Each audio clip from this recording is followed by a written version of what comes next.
How's it going? Um, so today, what I want to talk about is excuses and how when when we catch ourselves or when we're witnessing another making excuses about where they are or about how they're feeling, that is on some level a deflection of truth. So there's something in that moment, there's usually something that we're not willing to take responsibility for. So we reflect it back and make an excuse. Well, it's easier for you because this, that, and the other, or it's manageable because of this, but that's not how it is for me. So using that word but is oftentimes a real deflection for higher truth, for higher wisdom, or for higher learning and joy. And the reason we tend to stay bound there is just because we're practiced at that default setting. We're very well practiced at being a victim. We're very well practiced at not taking responsibility, at deflecting it all around. And so it's just an autopilot thing. It's just a natural reaction, even when we're paying attention to our reactive bodies, even when we're paying attention to all this stuff. Oftentimes it'll just keep coming back. It'll keep coming back until the awareness is broad enough or light enough to really own that creation, to own that aspect of creation. And see, we do that stuff all the time. We are constantly sort of reacting and making excuses for our own reality, making excuses for why we feel like shit or for why we feel disappointed or hurt.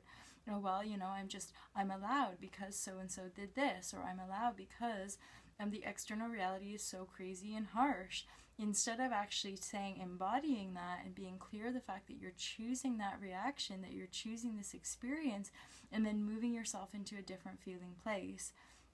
Now it's actually, it gets easier and easier as you practice, and you really do, eventually you really do start to see the results. You start to see manifestation, and you start to feel the energetic momentum that's flowing in a certain direction. And of course you have to stay true to the practice. You have to stay true to not judging the external circumstances. Pay no attention to the external circumstances in order to continue to focus your mind on what you are creating, on what you're bringing in. This little hand action is something that I did loads, or that the ladies on the Morocco retreat, we just sort of came up with this as far as like call it in.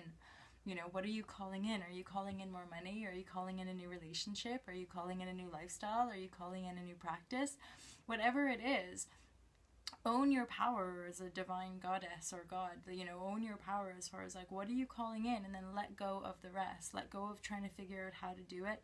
Let go of demonizing your present circumstances like they're really shit, and like I have to escape this reality because it's so horrible.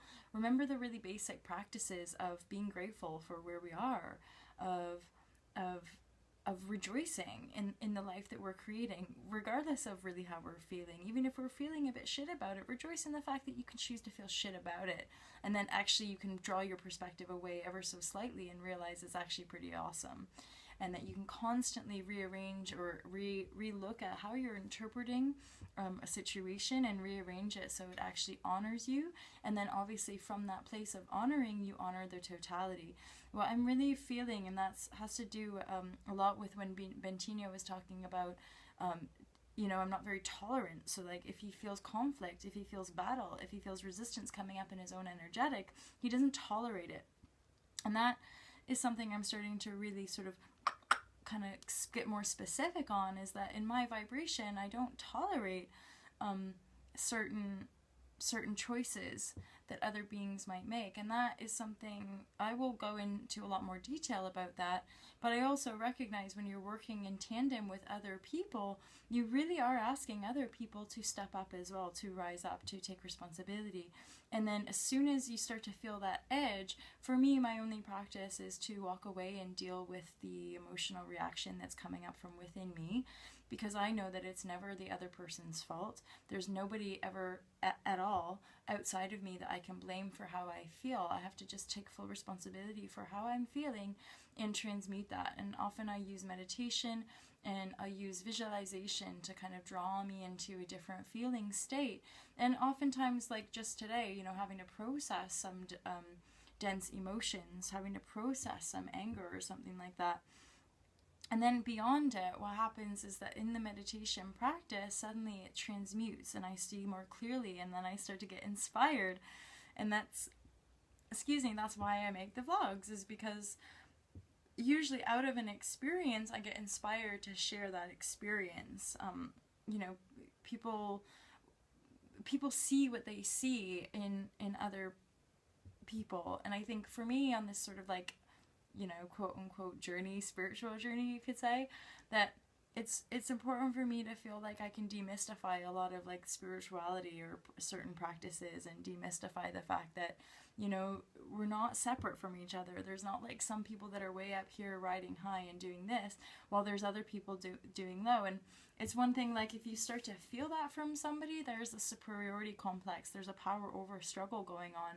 And it's about discerning and recognizing, you know, who we really are and what really resonates with us. And of course, for some people, what really feels most enlightened, what feels most empowered and expansive, is to find a cabin in Greece and just be there and just meditate. For some people, it might be going into New York City and drawing a big crowd, and you know what I mean, like being huge in the world in that regard as far as external recognition goes. Everyone has a different point of attraction. Indeed, everyone has like a different purpose for being here and their reason for being here. And as I continue on the journey, what I recognize is that the more we drop in, the more we relax into life, the more we totally fucking embrace trust and faith, the more life naturally fills itself in. And I'm really noticing that I could not have chosen it better, that I could not have tried to, you know, externally, mechanically manipulate my reality to make it better than what's dropping into it now. Because what's dropping into it now is effortless, divine, beautiful, and like bliss. And if I hadn't let go, if I hadn't just let life show me where it wanted to take me, I never would experience those high levels of bliss, which has totally shifted and changed my reality in a very real way. I can see new path, new direction, crystallizing for Alta Love as a movement, for myself as a being, as an individuated being of consciousness, but also just definitely higher expressions of joy, love, bliss.